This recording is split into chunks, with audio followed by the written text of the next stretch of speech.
اور روح دل کے ٹھکانے کا نام ہے۔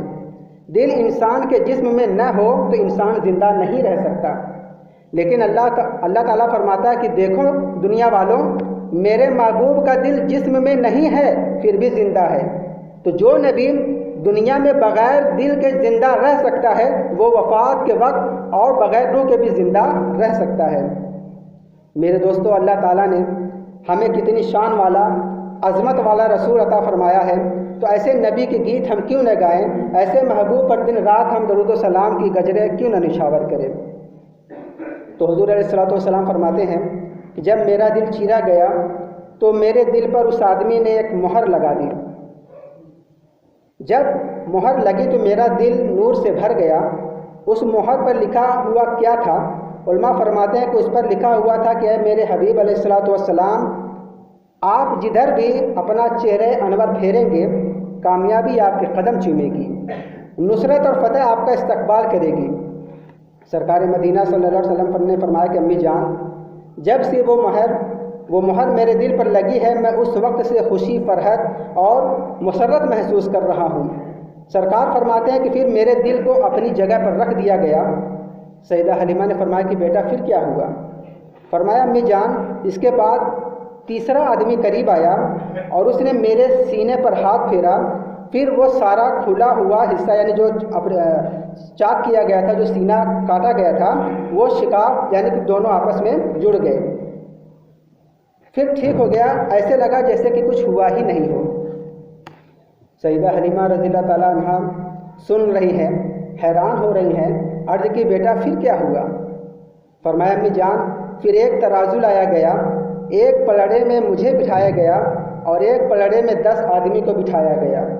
جب تولا گیا تو وزن میرا زیادہ تھا، پلڑا میرا بھاری تھا۔ اللہ اکبر!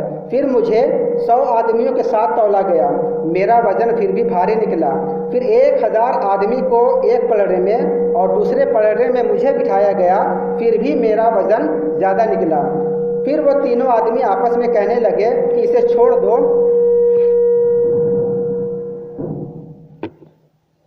تینوں آدمی آپس میں باتیں کرنے لگے کہ جانے تو اسے چھوڑ دو، اللہ تعالیٰ کی عزت و جلالت کی قسم، اگر محمد عربی صلی اللہ علیہ وسلم کو ساری امت کے ساتھ تولو سب سے زیادہ بھاری یہی نکلیں گے، یعنی جتنے بھی آدمی ہیں سب ایک پلڑے میں اور دوسرے پلڑے میں اگر صرف محمد صلی اللہ علیہ وسلم ہو پھر بھی ان کا پلڑا سب سے زیادہ بھاری ہوگا۔ میرے دوستو، غور کرو کہ یہ آسمانوں سے آنے والے 3 آدمی کون تھے؟ سیدنا انس رضی اللہ تعالیٰ عنہ فرماتے ہیں کہ ایک حضرت جبرائیل علیہ السلام تھے اور 2 ان کے ساتھی فرشتے۔ حضرت جبرائیل علیہ السلام کیا کہتے ہیں کہ محمد عربی کو چھوڑ دو، یہ تو 1000 انسان ہیں، اگر کائنات کے سارے انسان ایک پلڑے میں رکھ دیے جائیں تو پلڑا وہی بھاری ہوگا، وہی وزنی ہوگا جس پلڑے میں صدرہ کا سدرہ کا راہی اللہ تعالیٰ کا پیارا رسول ہوگا۔ اور یہ وزن جسمانی نہیں تھا بلکہ روحانی اور نوری تھا، کیونکہ جوانی میں ہجرت کی رات، اب یہاں پر میں ایک بات اور کو بتا دوں تاکہ آپ کو تصدیق ہوتا چلے کہ یہ جو وزنی تھا وہ جسمانی نہیں بلکہ نورانی تھا۔ تو ہجرت کی رات سیدنا صدیق اکبر نے اپنے آقا مولا کو اپنے کاندھوں پر اٹھا لیا تھا، اگر جسمانی ہوتا تو صدیق اکبر کبھی ان کو اٹھا نہ سکتے تھے، کیونکہ جب بچپن میں ساری دنیا کے انسان میرے نبی سے ہلکے ہیں تو جوانی میں بھلا ان کو کون اٹھا سکتا ہے؟ پتہ چلا یہ وزن نبوت کا تھا، یہ وزن رسالت کا تھا، یہ بھار نورانیت کا تھا۔ سرکار کی عظمت کو، سرکار کی رفعت کو، سرکار کی شان کو، سرکار کے بھار کو دیکھ کر سیدنا جبرائیل بھی بول پڑے کہ میرے آقا صلی اللہ علیہ وسلم تیری عظمت کو سلام۔ سیدنا موسیٰ علیہ السلام نے ایک دن طور پہاڑ پر حاضری دی، اللہ تعالیٰ کی بارگاہ میں عرض کی کہ اے خالق کائنات، مجھے کوئی ایسا وظیفہ عطا فرما تاکہ میں اس وظیفے کو ہر وقت پڑھوں، اس کا ہر وقت ذکر کروں، تاکہ میرے دل کو قرار رہے، دل کو سکون ملے۔ خالق کائنات نے فرمایا کہ پیارے موسیٰ، لا الہ الا اللہ کا وظیفہ کیا کر۔ حضرت موسیٰ علیہ السلام نے کہا کہ مولا کریم بس اتنا چھوٹا سا وظیفہ، اتنا چھوٹا سا ورد، اتنا چھوٹا سا ذکر؟ رب کائنات کی قدرت مسکرا پڑی۔ خالق کائنات نے فرمایا کہ موسیٰ، بظاہر یہ کلمہ بڑا مختصر ہے، بڑا چھوٹا ہے، لیکن حقیقت یہ ہے کہ اگر اس کلمہ کو ترازو کے ایک پلڑے میں رکھ دو اور دوسرے پلڑے میں پوری کائنات کو رکھ دو، پلڑا وہی بھاری ہوگا جس پلڑے میں لا الہ الا اللہ لکھا ہوگا۔ پتہ چلا کہ لا الہ الا اللہ سارے جہاں سے بھاری ہے اور محمد رسول اللہ سارے انسانوں سے بھاری ہے۔ میاں جس انسان کے نامہ اعمال میں یہ دونوں کلمے وزنی ہوں گے، قیامت والے دن اس کے نیکیوں کا پلڑا ضرور بھاری ہوگا۔ یہی وجہ ہے کہ علماء اہل سنت میں لا الہ الا اللہ کا ذکر بکثرت کرتے ہیں، نماز کے بعد ذکر کرتے ہیں، عموماً اپنے گھروں میں اپنے محفلوں میں ذکر کرتے ہیں، ہر جمعرات کو بزرگان دین کے آستانوں میں جا کر یہی ذکر ہوتا ہے، کیونکہ یہ ذکر دکھی دلوں کی دوا ہے، اجڑے ہوئے گھروں کی بہار ہے، بے قراروں کے لیے قرار ہے، بے سکونوں کے لیے سکون ہے۔ اس لیے دوستوں زیادہ سے زیادہ اس کلمہ طیبہ کا ورد کیا کریں۔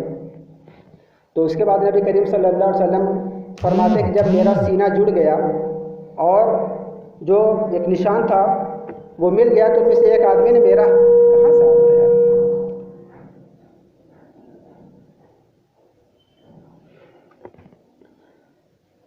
حضور فرماتے کہ جب میرا سینہ جڑ گیا، شگاف مل گیا،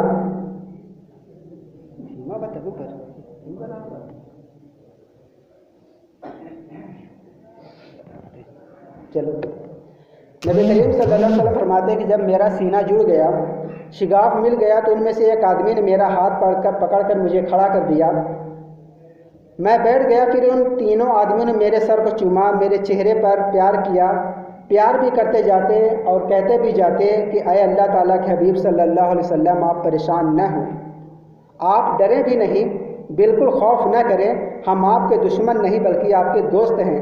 اگر آپ کو معلوم ہو کہ آپ کے لیے اللہ تعالیٰ نے کیا کیا سعادتیں، کیا کیا درجات، کیا کیا رحمتوں کے خزانے رکھے ہیں تو آپ یقیناً بڑی خوشی کا اظہار فرمائیں، آپ کی آنکھیں خوشی سے روشن ہوں، آپ کی تمام پریشانیاں دور ہو جائیں اور آپ خوشی سے جھومنے لگ جائیں۔ پھر مجھے یہ کہہ کر ہوا میں پرواز کرتے کرتے آسمانوں کی بلندیوں پر غائب ہو گئے کہ یہ کہتے ہوئے وہ فرشتے، تینوں فرشتے واپس آسمان پر چلے گئے۔ تو امی جان جب آپ آئی تھی تو میں انہی کو آسمان کی طرف دیکھ رہا تھا۔ سیدہ حلیمہ نے سرکار مدینہ صلی اللہ علیہ وسلم کی بات سنی تو سرکار کو سینے سے لگا لیا، پیار کیا۔ سیدہ نے سرکار کا کرتا مبارک اوپر اٹھایا تو کیا دیکھا کہ سرکار کے سینے پر ہلکا سا نشان موجود ہے۔ سیدہ حلیمہ رضی اللہ تعالیٰ عنہا حضور صلی اللہ علیہ وسلم کو اٹھا کر گھر لے آئی۔ محلے کی عورتیں، مرد، بوڑھے، جوان، بچے سارے میرے آقا صلی اللہ علیہ وسلم کی خیریت پوچھنے کے لیے آئے کہ مکی بھائی محمد عربی صلی اللہ علیہ وسلم کا کیا حال ہے۔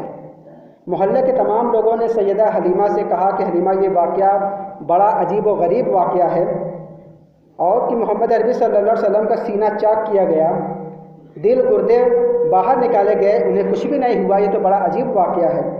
حلیمہ ہمیں تو ڈر لگ رہا ہے کہ پھر کوئی ایسا واقعہ پیش نہ آ جائے، کہیں محمد عربی صلی اللہ علیہ وسلم کو کوئی تکلیف نہ پہنچے۔ ہمارا مشورہ یہ ہے کہ اس بچے کو واپس ان کے دادا جان عبد المطلب اور ان کے والدہ حضرت آمنہ کے حوالے کراؤ۔ سیدہ حلیمہ فرماتی ہیں کہ محلے والوں کی باتیں سن کر سوچنے لگی کہ اب کیا کروں، حضور صلی اللہ علیہ وسلم کو اپنے پاس رکھوں یا مکہ شریف چھوڑ آؤں۔ دل تو نہیں چاہتا تھا کہ سرکار صلی اللہ علیہ وسلم مجھ سے دور ہو جائیں، لیکن مجبور ہو کر میں نے فیصلہ کر لیا کہ حضور صلی اللہ علیہ وسلم کو ان کے والدہ ماجدہ کے حوالے کراؤں۔ اس کے بعد سیدہ حلیمہ آپ کو لے کر اور اپنے شوہر کو لے کر حضور صلی اللہ علیہ وسلم کو ان کے گھر یعنی مکہ میں پہنچانے کے لیے تشریف لے گئیں، اور اس کے بعد جو واقعہ ہوگا میں انشاءاللہ اگلے ہفتے بیان کروں گا۔ وآخر دعوانا الحمدللہ رب العالمین۔